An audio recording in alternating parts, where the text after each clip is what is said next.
Monsieur Lambert. La parole est maintenant à Monsieur Christophe Prémat pour le groupe socialiste, écologiste et républicain.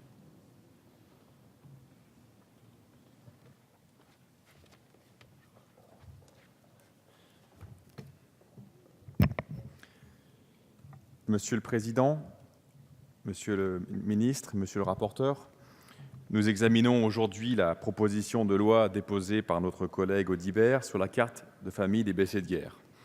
Notre collègue a travaillé depuis un certain temps sur cette question, a mené des auditions et recueilli des témoignages tout à fait intéressants. Je tenais à saluer le travail qui a été le sien. Si cette question délicate a fait l'objet d'un rapport sérieux, il apparaît néanmoins nécessaire d'en débattre pour comprendre ce qui motive cette proposition de loi et examiner si elle s'avère être la plus optimale des solutions. Examinons le fond. Ce qui est en jeu, c'est la reconnaissance symbolique de l'impact des blessures d'un ancien combattant sur sa famille. Un blessé de guerre, ce n'est pas uniquement une personne amputée ou handicapée, c'est aussi et surtout une famille en douleur, une famille protégeant et s'occupant de ce blessé. L'appropriation collective de ce phénomène est à relever. Les discussions en commission ont d'ailleurs porté sur ce point. La reconnaissance symbolique de la Nation est évidemment essentielle. Comment ne pas souscrire à ce constat au moment même où nous célébrons les commémorations du centenaire de la Grande Guerre? Le philosophe allemand Axel Honneth évoquait la nécessité de la reconnaissance sociale. Les hommes luttent pour cette reconnaissance, ils veulent des autres des signes allant dans ce sens. Si cette reconnaissance légitime d'un point de vue philosophique est nécessaire, faut-il en rester au niveau d'une création symbolique supplémentaire? En tant que législateurs, devons-nous réparer les injustices par des symboles? Cette transaction n'est pas anodine quand on se réfère à l'horizon de vie des personnes concernées. Il y a des symboles qui n'impliquent pas la délivrance d'une carte, mais qui se marquent par des gestes, une inclusion systématique de ces familles aux manifestations républicaines de notre pays. Le débat peut avoir lieu sur cet aspect et le ministre a annoncé la création d'un groupe du travail. Saluons cette initiative. Nous devons prendre garde à ne pas alimenter de faux espoirs sur des symboles et veiller à effectuer une juste reconnaissance, une reconnaissance comprise par ceux qui la reçoivent comme par ceux qui l'opèrent. À trop tourner autour des symboles, nous pouvons simplement user du ministère de la parole et renforcer un sentiment de frustration auprès des familles de blessés. Ce gouvernement a réussi à inscrire la culture mémorielle militaire dans un projet d'avenir pour inviter nos compatriotes à se ressaisir de symboles délaissés et parfois vidés de leur sens. C'est le cas de l'année 2016 qui a été déclarée année de la Marseillaise.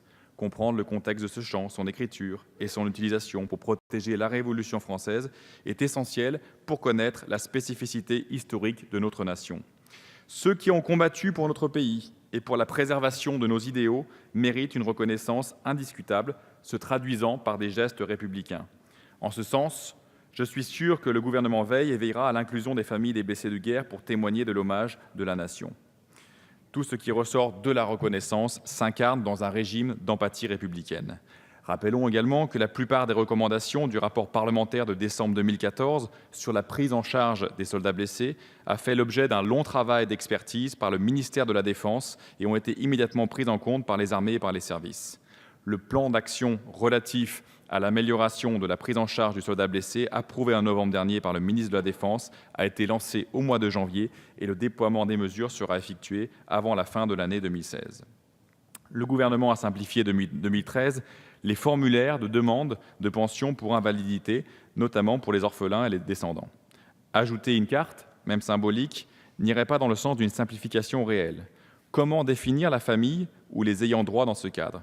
J'entends le fait qu'un blessé ayant une infirmité permanente est une charge pour la famille, mais la société prévoit également des dispositions pour la prise en charge du handicap. Il faudrait pouvoir améliorer la prise en charge de ces grands blessés.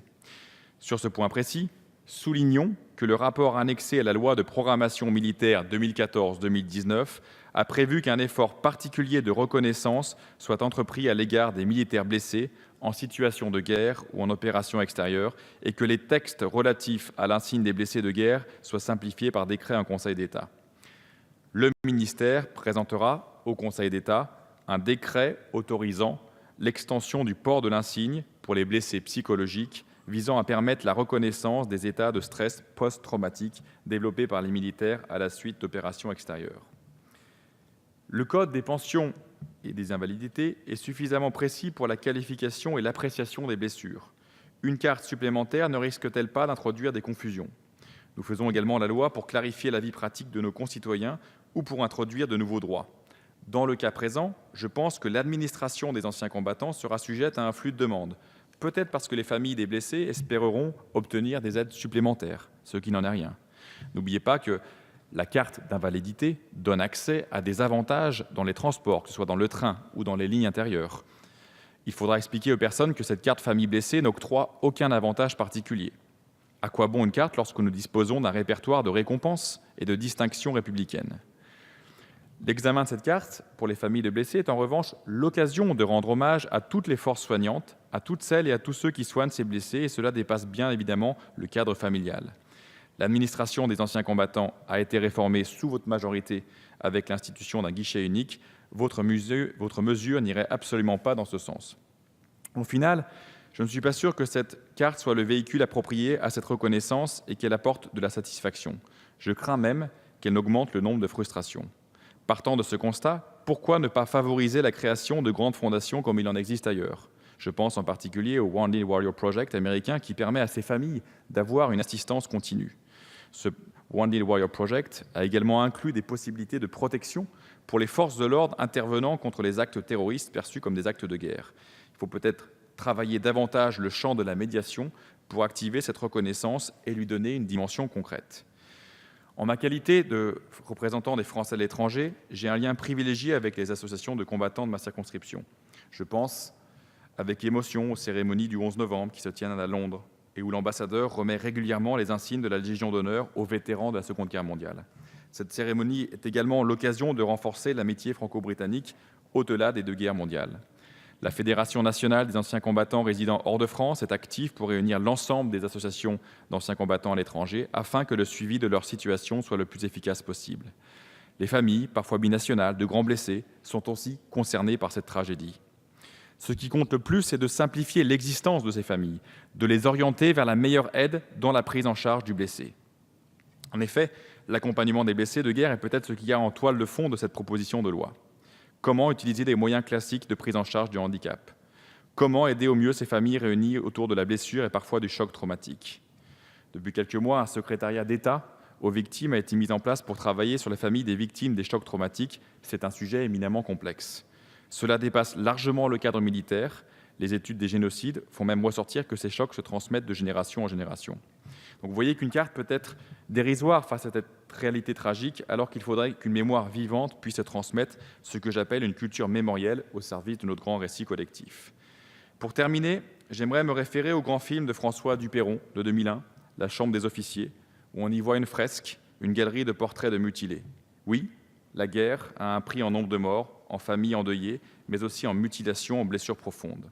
Dans ses essais hérétiques sur la philosophie de l'histoire, le philosophe Jan Patočka évoquait ce qu'il appelait cette solidarité des ébranlés, ceux qui ont une conscience spirituelle du caractère fragile et éphémère de nos constructions sociales, ceux qui ne peuvent plus avoir la même perception des réalités après l'épreuve du conflit.